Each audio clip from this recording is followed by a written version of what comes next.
అందరికీ నమస్తే అండి. Good morning. ఈనాడు, ఆంధ్రజ్యోతి, సాక్షి 3 పత్రికల్లో వచ్చిన వార్తలు, వాటిలో వాస్తవాలు, ఉద్దేశాలు అన్నీ కూడా మనం ఈ వీడియోలో ఉన్నట్టు చెప్పుకుందాం. కంటెంట్ నచ్చిన వాళ్ళు మీ మిత్రులందరికీ కూడా వీడియో లింక్ షేర్ చేయండి.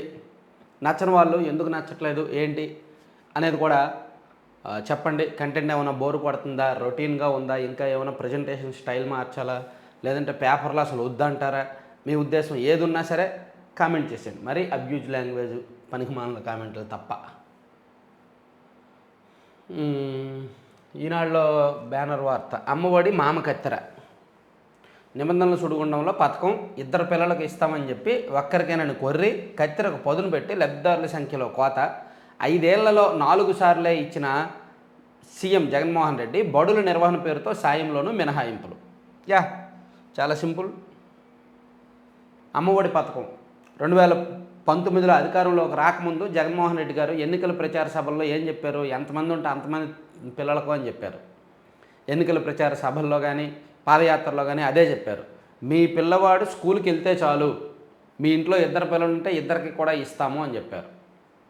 సో ఆ తర్వాత అధికారంలోకి వచ్చిన తర్వాత 2కి కాదు, తల్లికి ఒక తల్లికి 3 పిల్లలు ఉన్నా సరే ఆ తల్లికి 1 ఇస్తాము, 1 పిల్లాడికే కౌంట్ చేసి ఇస్తాము అనేది ఒకటో రూలు. రెండోదేమో కరెంటు బిల్లు 200 యూనిట్లు దాటకూడదు.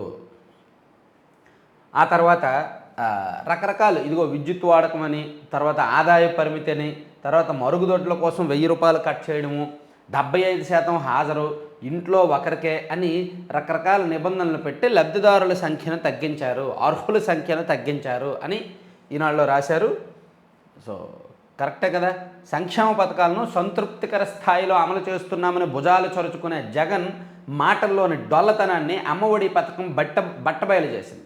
చిన్నారులకు మేనమామనంటూ వారి చదువుల బాధ్యత తనదేనంటూ గొప్పలు చెప్పి చివరకు టోపీ పెట్టారు. 2019 ఎన్నికలకు ముందు 2 పిల్లల్ని బడికి పంపితే ఒక్కొక్కరికి 15,000 చొప్పున ఇస్తామంటూ జగన్ సతీమణి భారతి ప్రచారం చేశారు. ఆ వీడియో కూడా ఉంది, మనం చూసాం. ప్రజలను నమ్మించారు. జగన్ సైతం 6 నుంచి 10 తరగతుల్లో 2కి ఏడాదికి 18,000, ఇంటర్మీడియట్లో 2కి ఏడాది 24,000 చొప్పున ఇస్తామంటూ హామీలు గుప్పించారు. గెలిచాక ఒక్కరికే ఇస్తామంటూ 4 మాటతేశారు. అధికారపీఠం దక్కిన తర్వాత ఇంకా ప్రజలతో అవసరం ఏంటని అనుకున్నారో ఏమో, లబ్ధిదారులను తగ్గించడంపైనే దృష్టి పెట్టారు. అలా కొత్త రూల్స్ తీసుకొచ్చి అర్హుల సంఖ్యను తగ్గించేశారు.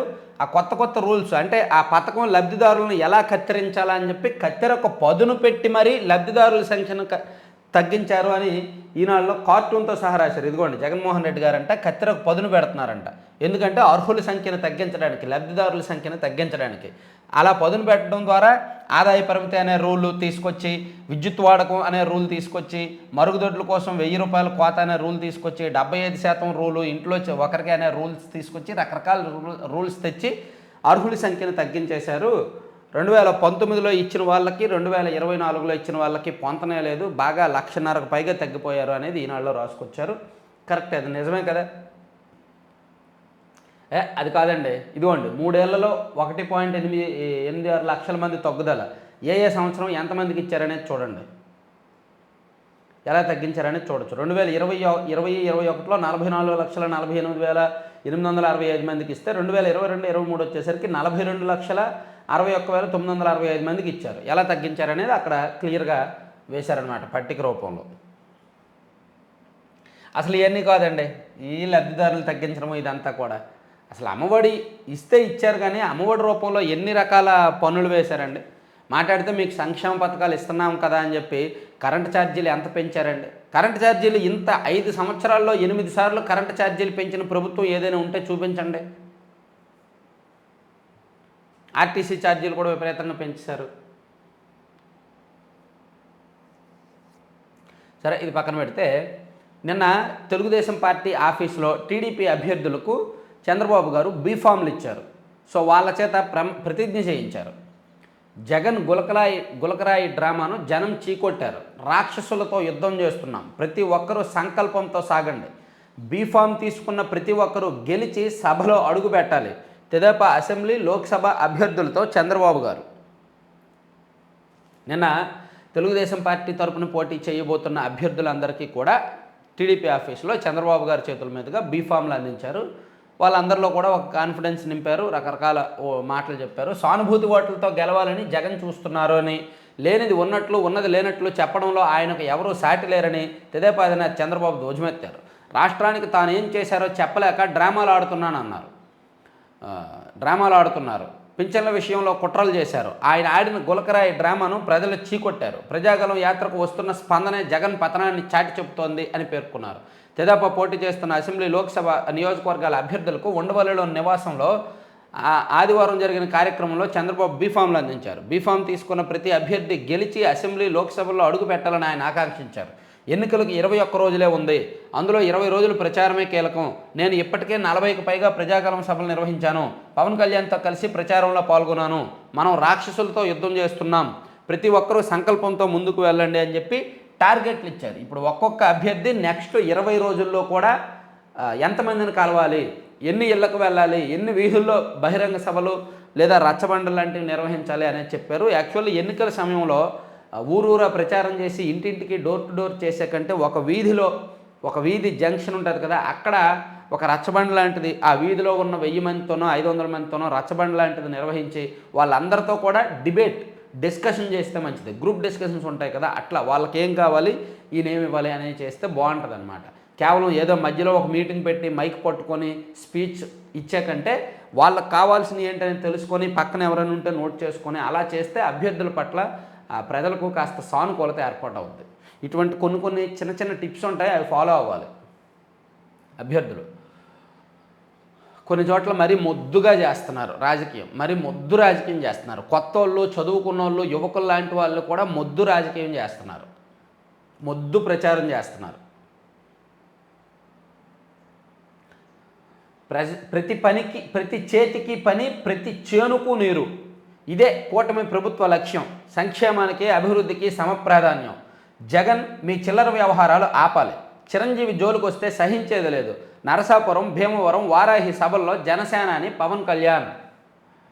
సో నిన్న పవన్ కళ్యాణ్ గారు భీమవరం సభలో, భీమవరం ఇప్పుడు పవన్ కళ్యాణ్ గారు 3-4 సార్లు వెళ్ళారు. భీమవరం కంప్లీట్గా ఏకపక్ష ఎన్నిక చేయాలనేది బహుశా పవన్ కళ్యాణ్ గారి వ్యూహమేమో. ఆయన ఈ 4 నెలలు జనవరి తర్వాతే భీమవరం 3 సార్లు వెళ్ళారు. ఆయన జనం కూడా అలాగే వస్తున్నారు చూడండి, అసలు బీభత్సమైన జనం. ప్రతి చేతికి పని, ప్రతి చేనుకు నీరందించడమే తెదేపా, జనసేన, భాజపా కూటమి ప్రభుత్వ లక్ష్యం. సంక్షేమానికి, అభివృద్ధికి ప్రాధాన్యం ఇస్తూ ముందుకు వెళతాం. నదులను అనుసంధానిస్తాం. వీలైనంత త్వరగా పోలవరం పూర్తి చేసి వలసలు, పస్తులు లేని రాష్ట్రాన్ని నిర్మిస్తాం. చేతి వృత్తులను ఆదుకుంటాం, భవన నిర్మాణ కార్మికులను కాపాడుకుంటాం అని జనసేన అధినేత పవన్ కళ్యాణ్ పేర్కొన్నారు. పశ్చిమ గోదావరి జిల్లా నరసాపురం, భీమవరంలో ఆదివారం నిర్వహించిన వారాహి విజయబేర్ సభల్లో ఆయన ప్రసంగించారు. సో ఇది చూడొచ్చు, చంద్రబాబు గారిది, పవన్ కళ్యాణ్ గారిది వేశారు. తర్వాత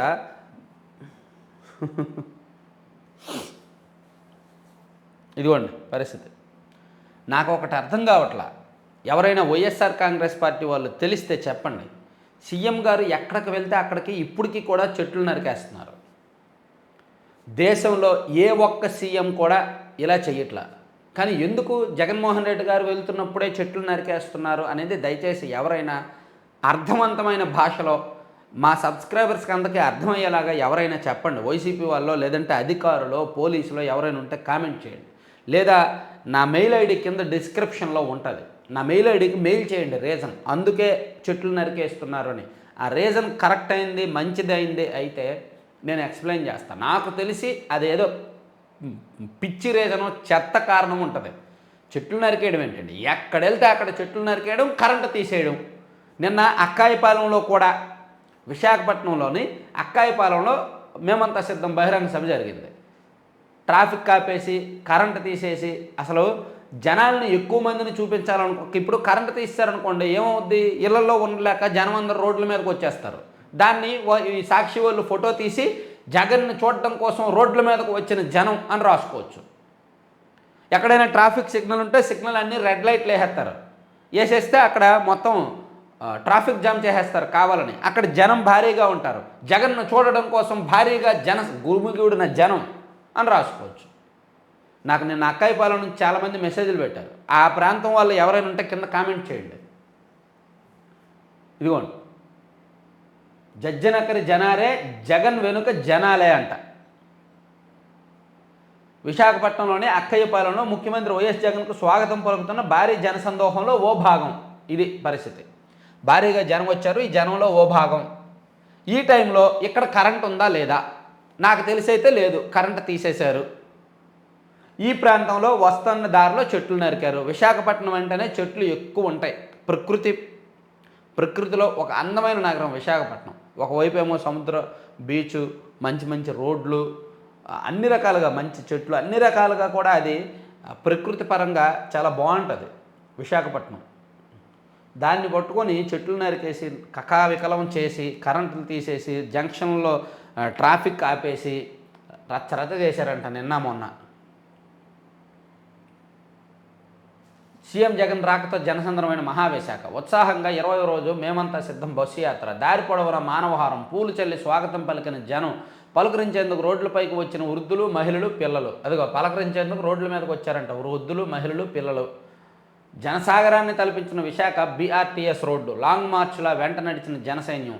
అక్కయ్యపాలెం పోర్టు. పాపం వీళ్ళు ఇలా రాస్తున్నారు కదా, పొరపాటున అంటే నాకు చిన్న డౌట్ వచ్చింది. ఇలా రాస్తున్నారు కదా, సాక్షిలో ఇంత భజన చేస్తున్నారు కదా, పొరపాటున ఎన్నికల్లో ఫలితం రివర్స్ వచ్చింది అనుకోండి, వైఎస్ఆర్ కాంగ్రెస్ పార్టీ ఓడిపోయింది అనుకోండి, వైసీపీకి ఒక 65 సీట్లో 50 సీట్లో 55 సీట్ల దగ్గరికే వచ్చి వైసీపీ ఆగిపోయింది అనుకోండి, అప్పుడు ఏం రాస్తారు అసలు నాకు అర్థం కావట్లా. ఇప్పుడు ఇంత జనం వచ్చారు, చంటి బిడ్డలను చెంకలో వేసుకొని మహిళలు వచ్చేసారు, రైతులు వచ్చేసారు, యువకులు వచ్చేసారు, ఇళ్లల్లో ఎవరు లేకుండా అందరూ రోడ్ల మీదకి వచ్చేసారు జగన్ గారి కోసమని ఇంత రాస్తున్నారు కదా. ఒకవేళ జూన్ 4వ తేదీన ఫలితం రివర్స్ వస్తే జూన్ 5వ తేదీ పత్రికలో ఏముంటుంది అనేది ఒకసారి ఆలోచించవచ్చు. మేబీ ఒకవేళ వైసీపీ ఓడిపోయింది అనుకోండి, వాళ్ళకి ఎన్ని సీట్లు వచ్చాయో లెక్కేసి 55 సీట్లలో వైకాపా జయకేతనం అని రాసుకుంటారేమో. అలాగే ఈ ఓటింగ్ పర్సంటేజ్లో వాళ్ళకు ఒక 50% ఓట్లు వచ్చి వీళ్ళకు ఒక 41-42% ఓట్లు వచ్చాయనుకో, 42% ఓట్లతో వైసీపీ ప్రభంజనం అని రాసుకుంటారేమో. అలాగే 161 సీట్లు అంటూ బాకా ఊదిన 120 సీట్లకే పరిమితం చేసిన జనం అని ఆ కూటమి గురించి రాస్తారేమో. అంటే వాళ్ళు 160 సీట్లు అన్నారు కదా, కానీ 120 వచ్చాయనుకోండి, 160 సీట్లు అంటూ డబ్బా కొట్టిన 120కే పరిమితం చేసిన జనం అని అయినా రాసుకోవచ్చు. అంటే పాజిటివ్ వైబ్రేషన్స్ నింపడానికి అలాగైనా రాయొచ్చు. లేదు ఒకవేళ అంటే నాకు పాపం సాక్షి ఏమైపోద్దా అని ఆలోచిస్తుంటే ఆ తర్వాత పక్కన కూడా ఇంకొకటి కూడా రాస్తారు. ఈవీఎంల మీద అనుమానం వ్యక్తం చేస్తున్న రాజకీయ విశ్లేషకులు, ఈ గెలుపు ఉత్తిదే అంటున్న మేధావులు, పరిశీలకులు అని కూడా పక్కన వాళ్ళ వెర్షన్ రాస్తారు. ఆ పక్కన ఇంకెవరో పాపం వృద్ధులవి, ముసలోళ్ళవి, యువకులవి ఎప్పుడో తీసిన పాత ఫోటోలు ఉంటాయిగా, ఆ ఫోటోలు కట్ చేసి నేను ఫ్యాన్కే ఓటు వేశా కానీ అది ఇది సైకిల్కి పడినట్టు చూపించింది, ఈ ఎన్నిక చెల్లదని నేను అనుకుంటున్నా అని చెప్పి ఏదో వాళ్ళ చేత తెలియని వాళ్ళ చేత పుట్టిస్తారు. అంటే ఓడిపోతే ఏ విధంగా రాస్తారనేది. ఎందుకంటే పాపం ఇంత దారుణంగా రాసుకుంటున్నారే, ఇంత భజనగా రాసుకుంటున్నారే, రేపు పొద్దున్న ఎన్నికల ఫలితం తేడా కొడితే అప్పుడు పాపం పత్రిక మూసేయలేరు. పత్రిక ఉండాలి, విషం చెమ్మడానికి ఉండాలి. ఈవెన్ ఒకవేళ సాక్షి అంటే అలా రాస్తారు. ఒకవేళ టీడీపీ కూటమి ఓడిపోయింది అనుకోండి, మళ్ళీ వైసీపీ గెలిచింది అనుకోండి, అప్పుడు ఆంధ్రజ్యోతిలో వార్తలు చూడాలి. వాళ్ళకి కోపం వచ్చేస్తుంది, ప్రజల మీద కోపం వస్తుంది. ప్రజలందరూ కూడా 30%, 35% గొర్రెలు ఉన్నాయనుకుంటే మొత్తం అందరూ గొర్రెలైనా అంతమంది ఓట్లు వేసేస్తారా? అసలు ఏం చూసి ఓట్లు వేశారని చెప్పి వాళ్ళు ప్రజల మీదకి రివర్స్ అవుతారు. ఆంధ్రజ్యోతిలో అయితే ఫ్రస్ట్రేషన్ కట్టలు తెచ్చుకుంటుంది. మళ్ళీ వైసీపీ ప్రభుత్వం ఏర్పాటు చేస్తే ఆంధ్రజ్యోతిలో వాళ్ళకేమో ఫ్రస్ట్రేషన్ వచ్చేస్తుంది, వీళ్ళకేమో ఎలా కవర్ చేసుకోవాలో తెలియక అప్పటికప్పుడు అర్జెంట్ మీటింగులు పెడతారు. బాబు జమానాలో ఆస్తులు తాకట్టు, రామోజీ దాచిపెట్టు. ఆంధ్రాలో అప్పులపై ఈనాడు తప్పుడు ఇంటర్వ్యూ. తప్పుడు గణాంకాలతో ఆర్థికవేత్త మహేంద్రదేవ్కు ప్రశ్నలు. ఈనాడు చెప్పినట్టు 10 లక్షల కోట్లు అప్పే లేదు, మొత్తం 7.3 లక్షల కోట్లు అప్పే. సర్లే 7 సేర్లే మీ అప్పులు మీరు. డబ్బుతో బాబు ఓట్ల రాజకీయం. వైఎస్ఆర్సీపీ కుటుంబాల్లో వారిని వెధవులు అంటూ కోమటి జయరాం సంబోధిస్తారా? ఓటుకు 6,000 నుంచి 10,000 పెట్టండి, ఒక్కొక్కరు 10 వైఎస్ఆర్సీపీ కుటుంబాలను మార్చాలని ప్రచారం చేస్తారా? టీడీపీ ఎన్ఆర్ఐల మనీ పాలిటిక్స్పై అప్రమత్తంగా ఉండాలి. ఈ విష ప్రచారాలపై ప్రజలు ఎన్నికల సంఘానికి పోలీసులకు ఫిర్యాదు చేశారు. ఇలాంటి ఎన్ఆర్ఐలపై పోలీసు కేసులకు మేము వెనకాడబోం. ప్రజలకు మంచి చేసిన వారు సైకో సీఎం ఎలా అవుతారు? వైఎస్ఆర్సీపీ ఎమ్మెల్యే హఫీజ్ ఖాన్. ఓకే, పాలన విశాఖ నుంచే గెలిచేది జగనే. ఎన్నికల ముందు లావాదేవీలతో స్పష్టం చేసిన నందమూరి బాలకృష్ణ. ఏమీ లేదు, ఆయన విశాఖపట్నం ఋషికొండలో ఒక 2 ఎకరాల భూమి కొన్నాడు. అది దానికి వచ్చిన బాధ. ఇదిగో ఋషికొండ బీచ్ రోడ్లో 65 కోట్లు పెట్టి జనవరిలో స్థలం కొన్న బాలయ్య. ఈ స్థలం కొనుగోలు చేయడానికి అప్పటికప్పుడు కొత్త కంపెనీ ఏర్పాటు. ఆ కంపెనీలో బాలకృష్ణకు ఆయన కుటుంబీకులకి 100% వాటా. అర్థమైంది కదా. ఆయన విశాఖపట్నం బీచ్ రోడ్లో ఋషికొండ దగ్గరలో భూమి కొన్నాడంట. ఆ భూమి కొనడం వాళ్ళకి జగనే గెలుస్తారని చెప్పినట్టు అర్థమైందంట. దట్ ఈజ్ సాక్షి. విశాఖపట్నంలో భూములు ఎవరు కొంటే వాళ్ళందరూ జగన్మోహన్ రెడ్డి గారు గెలుపును ఆమోదించినట్టేనని వాళ్ళకి అర్థమవుద్ది. చూడండి, టీడీపీ ఇంటర్నల్ మీటింగుల్లో 147 సీట్లలో వాళ్ళకి మనకి మధ్య 2% ఓటింగ్ తేడా ఉంది అని చెప్తే 147 సీట్లలో జగనే గెలుస్తారని టీడీపీ ఇంటర్నల్ మీటింగుల్లో చెప్పారు అని ప్రచారం చేసుకున్నారు కదా. సేమ్ ఇది కూడా అంతే. బాలకృష్ణ గారు విశాఖపట్నంలో భూమి కొన్నాడు. ఆయన దగ్గర డబ్బులు ఉన్నాయి, ఎక్కడికక్కడ పెట్టుబడులు పెడతాడు. విశాఖపట్నంలో రాజధాని ఉన్నా లేకపోయినా భూముల రేట్లు పెరుగుతాయి. విశాఖపట్నంలో రాజధాని ఉన్నా లేకపోయినా అక్కడ పెట్టుబడులు పెడతారు. విశాఖపట్నం అనేది ఏదో జగన్మోహన్ రెడ్డి గారు వెళ్తేనో ఋషికొండ కడితేనో భూములు ధరలు పెరుగుతాయి అనుకోవడం కల్లా. విశాఖపట్నంలో భూముల రేట్లు పెరుగుతున్నాయి. ఎందుకంటే అది డెవలప్ అయిన సిటీ, డెవలప్ ఇంకా అవుతున్న సిటీ.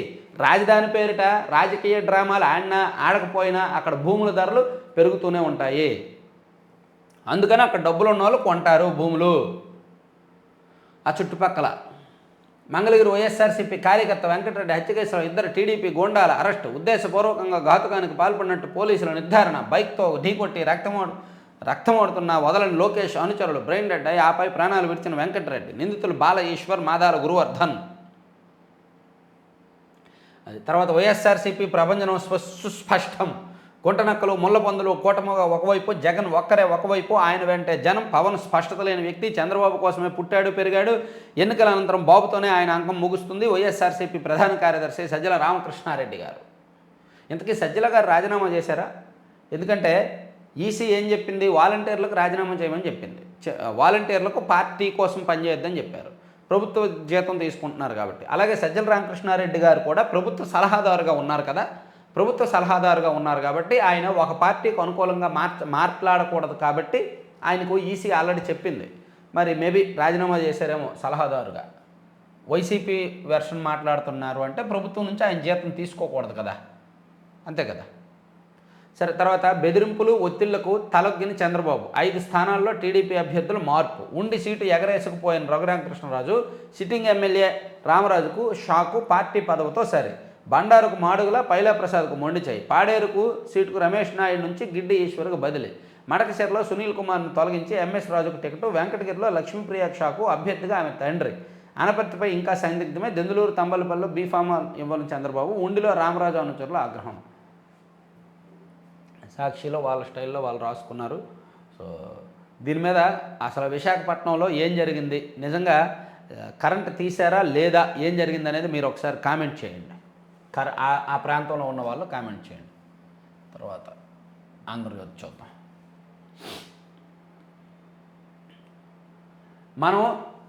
మన యుద్ధం రాక్షసులతో, సానుభూతితో గెలిచేందుకు. ఇదంతా చంద్రబాబు గారు, పవన్ కళ్యాణ్ గారు మాట్లాడినవన్నీ మనం ఆల్రెడీ చెప్పుకున్నాం ఇందాక. ఈనాడు చెప్పినప్పుడు చెప్పుకున్నాం కాబట్టి అవి పక్కన పెట్టేద్దాం.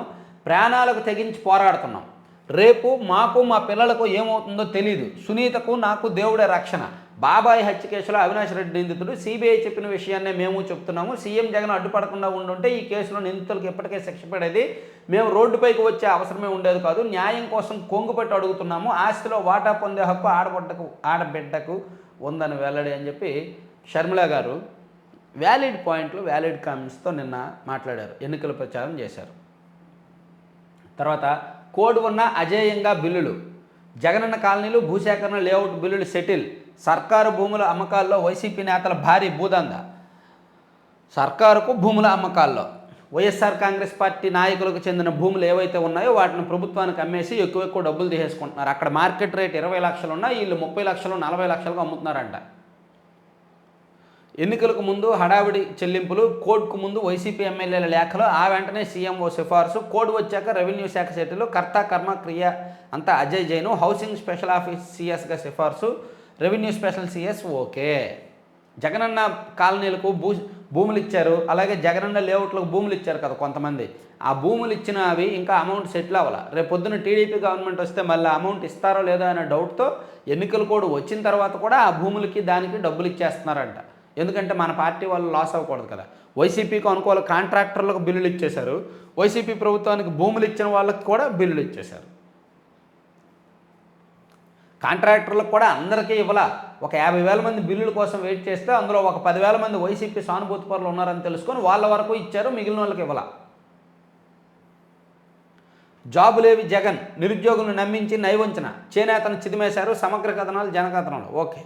ఉమాను వెనకేసుకొస్తున్నావా, గులకరాయిని టీడీపీ నేతలు వేయమన్నారా, పోలీసులు పదే పదే ఒత్తిడి చేశారని దుర్గారావు. 2 రోజుల పాటు కొట్టారు, తెల్ల కాగితాలపై సంతకాలు తీసుకున్నారు, ఆధారాలేవి దొరకపోవడంతో వదిలేశారు.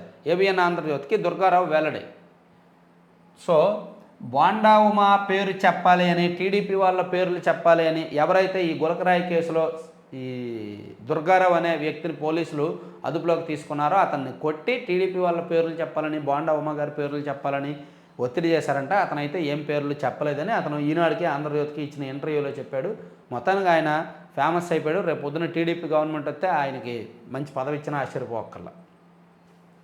తర్వాత దాచేస్తే దాగని దుర్భిక్షం, శ్రీశైలం జలాశయంలో క్రస్ట్ గేట్ల కన్నా దిగువకు కనిపిస్తున్న నీటి నిల్వ, 5 ఏళ్లుగా కరువును కప్పిపెట్టే ప్రయత్నం, 4 ఏళ్లు ప్రకటనే చేయని వైసీపీ సర్కారు, కొత్త ప్రాజెక్టులు లేవు, పాతాళానికి నీటి నిల్వలు, వెలుగొండకు గ్రహణం, కరువు కోరల్లో ప్రకాశం, డెడ్ స్టోరేజీకి చెందిన ప్రధాన జలాశయాలు, 4వ వంతు కంటే తక్కువగా నిల్వలు, ట్యాంకర్లతో తోటలు తడుపుకుంటున్న రైతులు.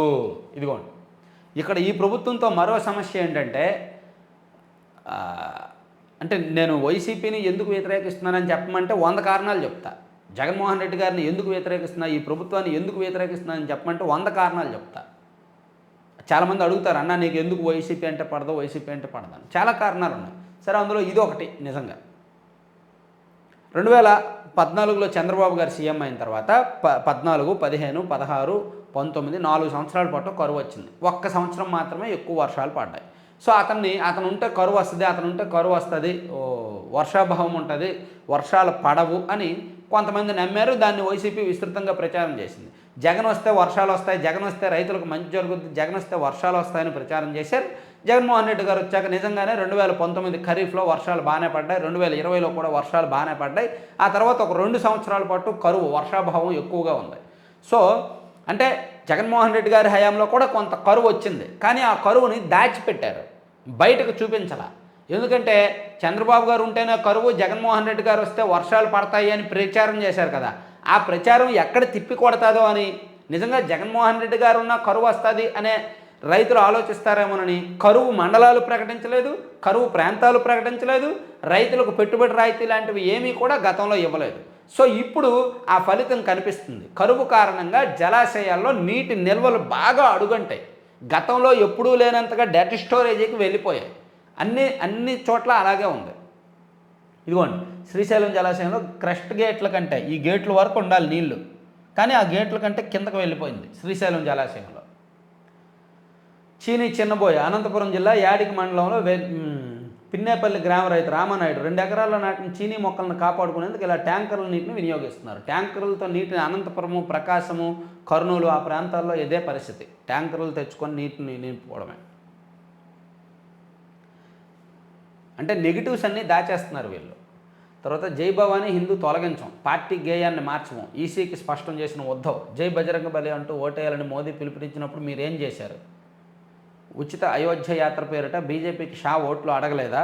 మతం పేరుతో ఓట్లు అడిగినందుకు వీలుగా చట్టాలు మార్చేశారా? ఎన్నికల సంఘానికి ఉద్ధవ్ థాకరే ప్రశ్నలు. అంతేగా, అంతెందుకు మొన్న శ్రీరామనవమి రోజు నరేంద్ర మోదీ గారిని శ్రీరాముడు గెటప్ వేసి ఒక బాణం ఆయన చేతికిస్తూ బీజేపీ సోషల్ మీడియాలో కార్టూన్ వేశారు. మరి అది ఎన్నికల కోడ్ ఉల్లంఘనేగా.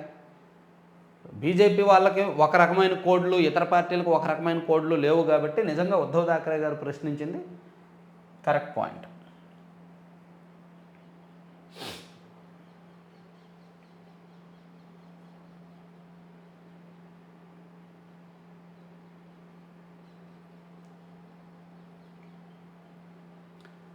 ఇవన్నీ ఆంధ్రజ్యోతి. ఏపీలో అరాచకాలపై వేలు నరుక్కుని నిరసన.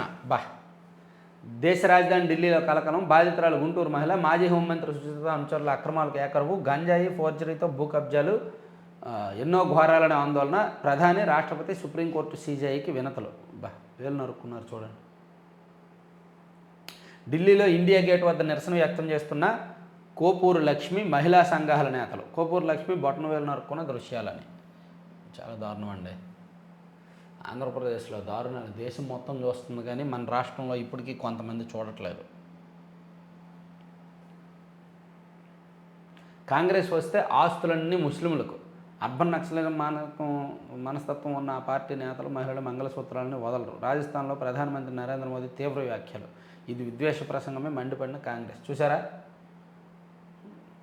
ఎలా విద్వేషాలు రెచ్చగొట్టేలాగా నరేంద్ర మోదీ గారు మాట్లాడుతున్నారో చూడండి. కాంగ్రెస్ వస్తే ఆస్తులన్నీ ముస్లింలకు మనస్తత్వం ఉన్న ఆ పార్టీ నేతలు మహిళల మంగళసూత్రాలని వదలరు. రాజస్థాన్లో ప్రధానమంత్రి నరేంద్ర మోదీ తీవ్ర వ్యాఖ్యలు. 400 గెలుస్తాము, 450 గెలుస్తాము, 370 గెలుస్తామని డబ్బాలు కొట్టుకొని ఇంత దారుణంగా ప్రతిపక్షాల మీద మాట్లాడడమే ఆయన నాయకత్వం అన్నమాట. అనపర్తి కూటమి అభ్యర్థిగా రామకృష్ణారెడ్డి. నల్లమేలితో భేటీ అయిన అనంతరం భాజపా నేత సర్వారాయుడు వెల్లడి. మంచిది, ఓకే, ఆల్ ది బెస్ట్. తిరగదీసేయండి, చించిపడేయండి. తర్వాత జీవితాలతో ఆడుకున్నారు, ఇట్ మీన్స్ జీతాలతో ఆడుకున్నారని. వేతనాల కోసం రోడ్డెక్కిన ప్రభుత్వ ఉద్యోగులు సమయానికి ఇచ్చేలా చట్టం చేయాలని గవర్నర్కు వినతి.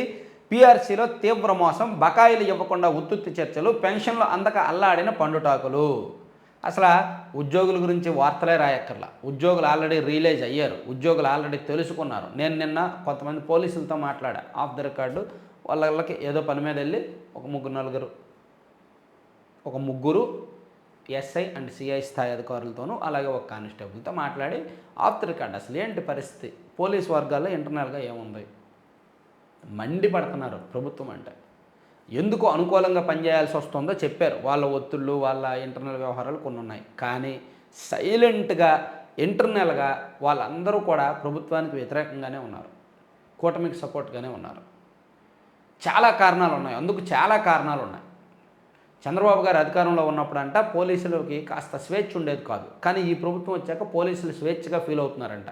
ఆ ఒక్కటే ప్లస్, మిగిలినవన్నీ మైనస్లే.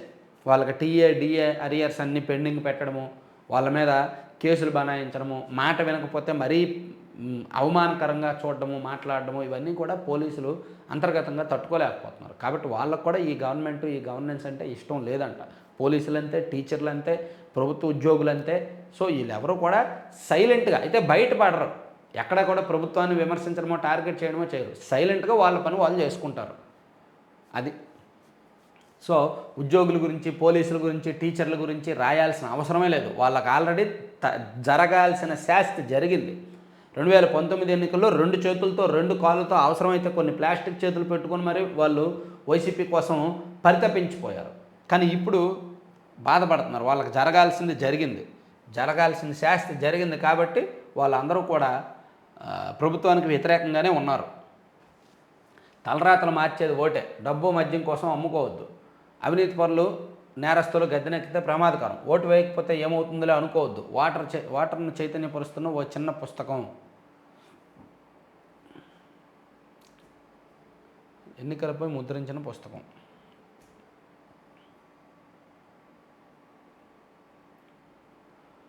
మన తలరాతలు మార్చే శక్తి ఓటుకు మాత్రమే ఉందని చాలామంది ఇప్పటికీ గుర్తించడం లేదు. అవినీతి పరులు, అరాచక శక్తులను ఓడించే శక్తి ఓటుకే ఉంది. డబ్బు కోసమో, మద్యం కోసమో నేరస్తుల అవినీతి పరులను ఓటేస్తే దేశ భవిష్యత్తును నిర్వీర్యం చేస్తుందంటూ అక్షర చైతన్యం కల్పిస్తోంది దేవినేని సీతారామమ్మ ఫౌండేషన్.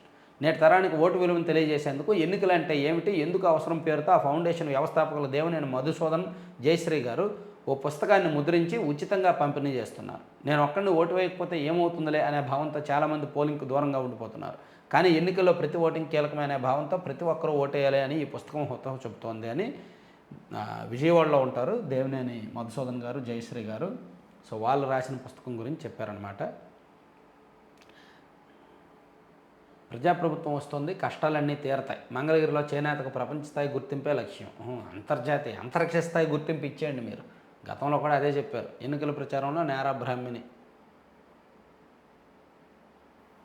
ఓకే, ఇవి 3 పత్రికల్లో ఉన్న వార్తాంశాలు. ఇంకా కొన్ని ఉన్నాయి లోపల, మళ్ళీ చెప్పుకుందాం.